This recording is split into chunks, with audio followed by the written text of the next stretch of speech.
pray or lay? Huh? You pray. Yeah. Dear Lord, thank you for this day. Thank you for the opportunity to spend time with my son, Lord.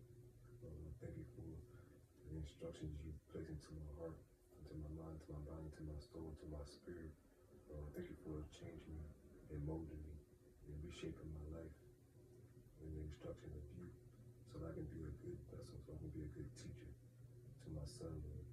Lord, I actually want this study that my son can articulate and can comprehend everything that I'm saying to him, Lord. And he can use this when he get older, and he keeps you in his heart, so that when he get older, all he will do is exhibit love and compassion and empathy and understanding and forgiveness to himself and to others. Lord, I ask you to continue to use me, continue to teach me, continue to break me down so that I can teach my son how to be a perfect man in you, and a perfect man to his future wife and to his future children, or to just being a godly man, being a man who's a leader and not a follower, Lord. So Lord, I ask you to my sins and my trespasses, Lord. Forgive him for his sins and his trespasses, Lord. The one we know and the ones we don't know, Lord. Lord, we love you. We thank you. In Jesus' name we pray. Amen. Amen. All right, my boy. So we did words of affirmation. So these are the 5 love languages. We did words of affirmation, which you speak kind to people, say kind words, always have a very, very kind, understanding heart, forgiving heart towards people. No matter what people do to you, say to you, hurt your feelings, whatever the case may be, you don't treat people how they treat you. You always treat people how you want to be treated. It's kind of like a mirror. You want everybody to mirror you. And sometimes people don't see a good reflection of themselves. So they'll use you to kind of heal them. With you being such a good person, a good and a vibrant spirit, you want to attract a lot of broken people. A lot of people who's broken, a lot of people who's searching for direction in the spirit. So you have to be strong in order to help people heal. And your love is going to, and who you are is going to automatically heal them, but you don't want to break yourself down trying to heal somebody. Okay? So words of affirmation, spending quality time, and like I told you when you talked about your dreams and how you seen the ghosts or whatever the case may be, that's God communicating to you. That's God telling you, like, hey, do you remember me? He's saying, like, he wants you to talk to him on your own. When he say, do you remember me? That means he already tried to talk to you. Y'all already had communication before. Probably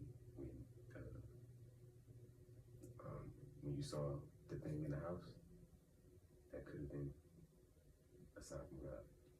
Okay? So he's probably saying, do you remember me? As in, don't forget me. Don't forget to pray. Don't forget to be like me, because God wants us to be like him. And by being like him, we have to be extremely, extremely, extremely vulnerable. And some people think that being vulnerable is like a bad thing, or it make you weak, or it make you a punk, but it don't. Like, being vulnerable is the strongest asset you can have as a man, especially a man of God. Because Jesus, he was so vulnerable to the point where he literally died for a regular person. He cried for a regular person. You know what I'm saying? He brought somebody back to life and he started crying. You know what I'm saying? And he's Jesus. he's Jesus. He knew who God was. He really knew who his father was.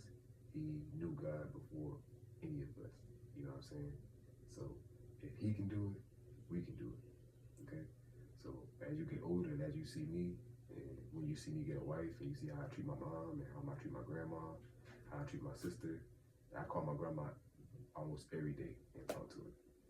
You know, because she lost the love of her life.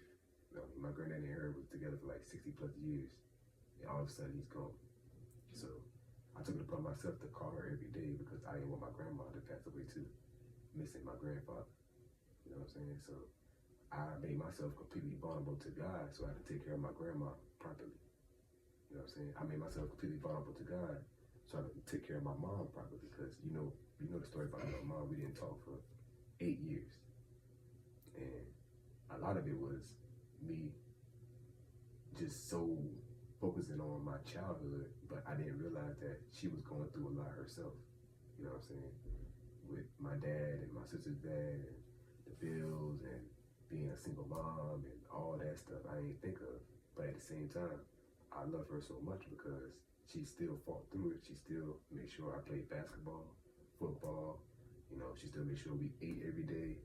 I had the freshest clothes, nicest shoes, and she worked a lot of hours, multiple jobs, and whatever she could do to make sure that we was good. You know what I'm saying? But she just couldn't do everything. And then when I see her spiritual growth when she started taking us to church when I was like 14.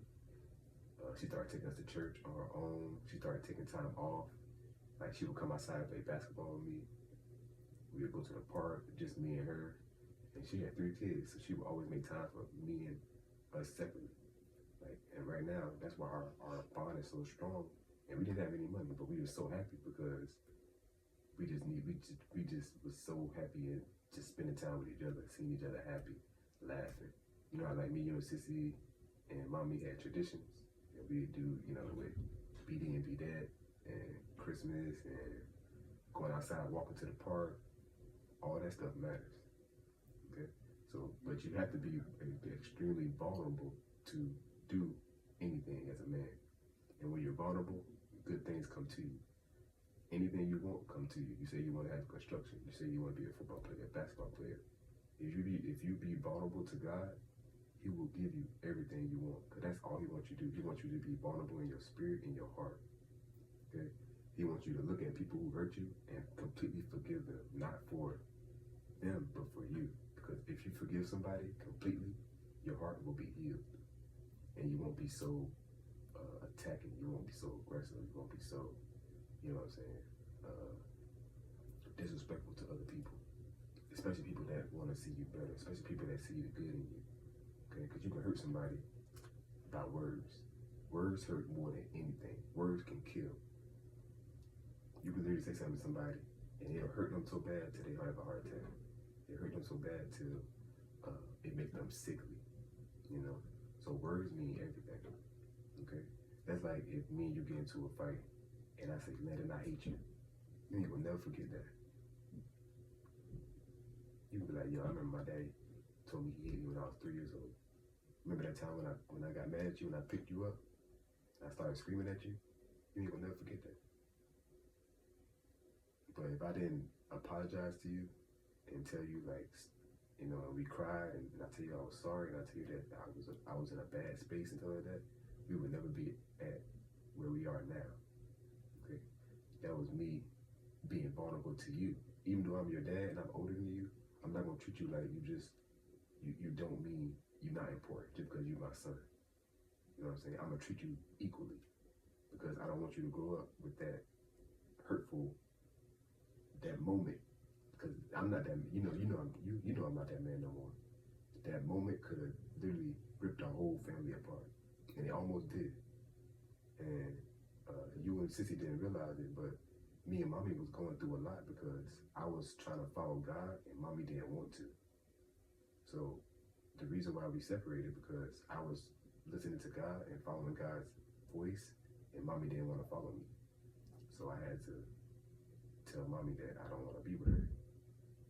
We stayed together for a while after that, but I wasn't going to marry Mommy or be in a relationship with Mommy or anything because Mommy just didn't want to follow God. And I understand that everybody has their own way, their own path to God, and I didn't want to force Mommy to do that. Okay, so we had to separate. I know it hurt you and Sissy, but that was the best thing for me because if I didn't do what I was doing, following God and changing my life and changing who I was, then you and Sissy would be terrible people. I would literally be teaching y'all the devil's work. Like, that's why I be telling Mommy and Nana, like, y'all cannot yell, you cannot curse, you cannot say things because everything they say and do, you're gonna copy. Curse words, saying gay, calling people white. God do not want you to do that. The devil wants you to do that. The devil and God are the same people. The only difference is God leads with love. The devil leads with hate. The devil wants you to hate people and treat people like trash and do a lot of things that deters or stop people from growing into a godly person. So he gonna put foxy in your face. He gonna put witchcraft on your phone. Everything you touch on your phone will literally be what you see the whole entire time until you start touching and loving God's stuff, godly stuff on your phone, godly stuff. Like if you be on daddy phone, you'll see. I don't know. I have everything about God on my phone. People talking about God. People saying that they're changing their life because of God. People saying that they love God.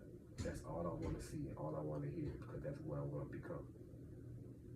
I read, you see the books I got, the Bible, all this. I study. I study because I want to be a better person. I want to be a better person financially, spiritually. I want to be a better father. Even though I feel like I'm a good dad, I will still want to be better. Growth is something that is everlasting, just like numbers. What's the biggest number you think? Infinity. Infinity in 1 is bigger than infinity. Infinity in 2 is bigger than infinity in 1. So growth is just like numbers. You can always grow. Always grow. Okay? And how you grow is by the instruction of God first. Then God teaches me. Then I teach you. Then you teach somebody. And then we keep the chain going like that. And if you do that more and more and more and more and more, then when daddy dies, you have peace. You won't cry. I mean, you'll cry because I'm going physically, but spiritually, we're going to see each other if you stay by the instruction of God. If you don't, it's like this never happened. We never existed. But if you stay in strong bondage with God spiritually, then we're going to see each other. Because one day you're going to pass away. You're going to have kids. And they're going to see you go. And me and you be up in heaven. So life is literally a reoccurring thing, but you have to make sure God is in your life. Because if God's not in your life, it's going to be very hard to go through life. It's going to feel like you're fighting your whole entire time. And it starts at your age. Literally, I was 8 years old when a girl, she was 17 years old, had sex with me. I was 8 years old, the girl was 17 years old.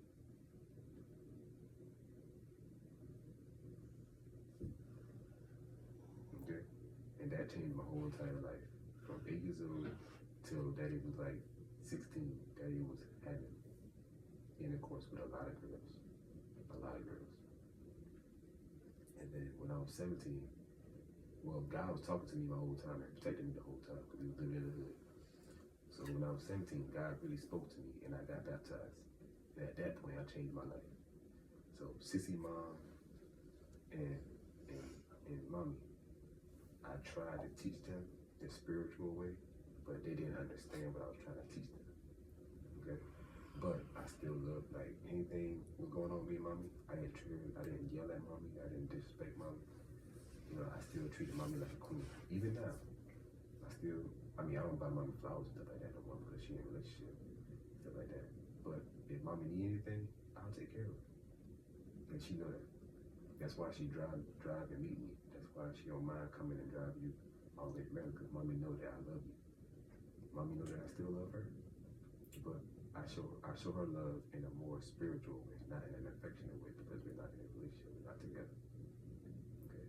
We're probably not gonna be together because she just keep running away from God and I can't be with somebody who running away from somebody that I love. You know what I'm saying? So receiving gifts, that's another thing. Buying some, I buy you and Sissy stuff every now and then. When you do good, you receive gifts. And the same thing with God. If you do good, you pray. Like this last 2 months, I was praying. I was doing Bible study with you and Sissy. Reading with my grandma and everything. And God gave me the most amazing, God gave me literally a perfect job because I literally was doing everything out of his instruction. Now that don't mean I'm perfect because I still messed up in that time period. But God knows your heart. And he knew that I'm going to wake up and go to work on time. I'm going to read my Bible. I'm going to pray. I'm going to do Bible study with my grandma. I'm going to talk to you about God. I'm going to try to talk to Sissy about God. And I talk to my mom and papa about God every day. Well, at least we have a conversation about God all the time. I do Bible study with different people, all of that. Okay?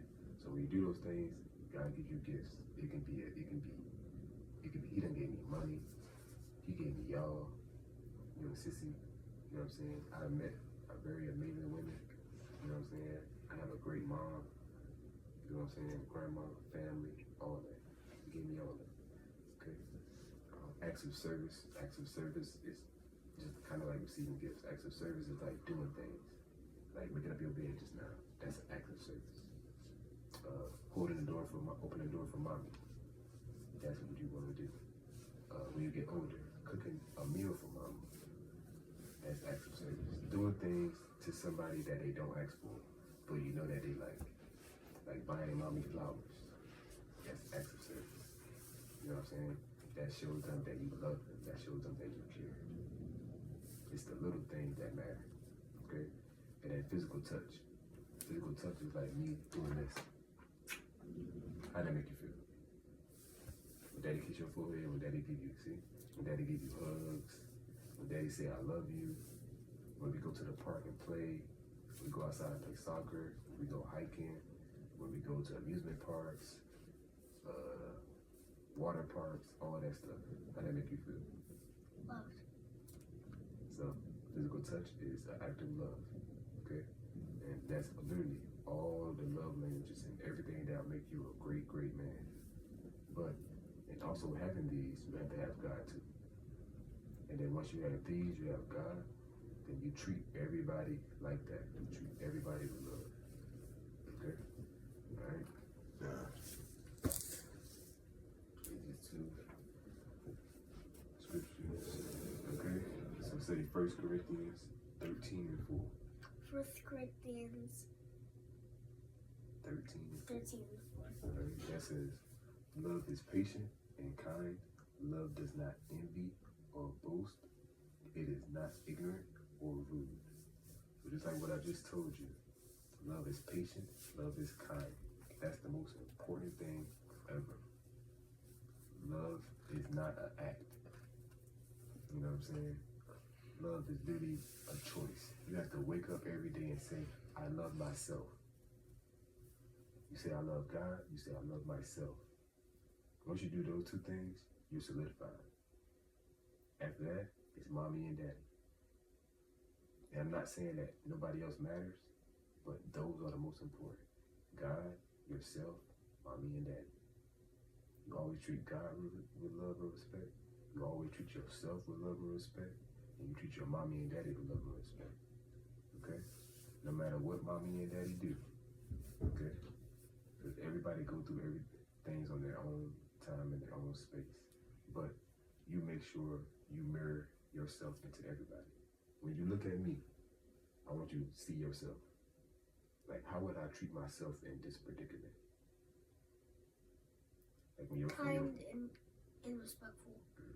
Like when your friends do something rude to you, you say, instead of responding in a negative way, how would I treat myself? If your friend hit you, don't hit them back. Just say, hey, look. Just say in a firm voice, no, can you please stop doing that? I don't like it. You say, I don't appreciate how you treat me. And you just cut them off. You don't gotta talk to them no more. But at the same time, if they need you still be a good person to them. Because sometimes people use you to heal. And people have a lot of self-inflicted wounds. So sometimes their wounds come out. Some people can't control it. Some people can. Some people aren't aware that they have a problem because it's so deep that they don't understand that they need to work on themselves. Okay? But that's God's instruction. That's not your job. Your job is to love. And when they tell you, hey, like, I've been so mean to you, why haven't you been mean to me? You say, because I'm a godly person. I believe in God. I love God. So I'll treat you like I want to be treated. I'll treat you like how God treat me. Because God treats all of us with love and patience. You know how many things I done and God forgave me and was patient with me? I mean, he still put me in jail. He still sent me down the road. When I shot at that boy, I did a lot of things. When I broke that lady car window, when I stole out people's cars, I stole out of stores, I stole from my job, all that. God locked me up. I could have been shot. I could have been dead. Remember the time I fell asleep and I ran into the tree? All that. When the deer hit me and totaled the whole car, all this stuff that happened, that God was like, I'm not going to take your life, because God knew that this moment was going to happen. He knew that I was going to break through everything and just submit to him. And now I'm teaching you. That's the most important thing. God says, like, it's a story in the Bible where God was talking, where one of the disciples asked God, he said, who's the most important people in heaven? And God pointed to a baby. And God instructed him and told him that the children are the most important. The kids, the babies, the young ones are the most important in heaven. Because when you grow somebody as a seed and started them beautiful, they become like Jesus. Jesus literally he never did anything wrong. He didn't commit no sin. He didn't curse. He didn't treat nobody bad. He didn't steal, rob, cheat. He didn't do his mommy and daddy wrong. He was a perfect human being. And by that, God made him who he is. You know what I'm saying? So you have an opportunity to be that. You have an opportunity to be rich at 18, rich at 21. Not only rich in wealth, but rich in spirit. And that's the most important thing, because as you get older, the world is going to get more dangerous. That's why I tell you, you have to watch what you say out your mouth. Because if the wrong person hears you say that gay word, imagine if one of your Caucasian friends hear you say the word gay, and they go home to their dad who don't like black people, and he says, my friend at school who's a black boy is saying gay. Now what if his dad come to the school with a gun and shoot you? No lie, because that really happens. It happens all the time. People, grown adults, come into schools and shoot at kids. All the time. That's why I tell you. Because the devil. That's why I tell you, you have to watch what you say, you have to watch what you do, you have to watch how you treat people. Because you never know what somebody's going through. Yeah. Every time I pray for you, I pray for the school, I pray for the teachers to be patient and all that. Because I don't want you to get hurt. Okay? Okay. Alright, let me do one more, then we're done.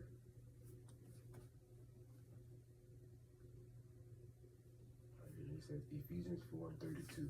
Ephesians 4:32. Be kind to one another, tender-hearted, forgiving one another as God forgave you. So be kind to one another, forgive, and be as good as God is to you.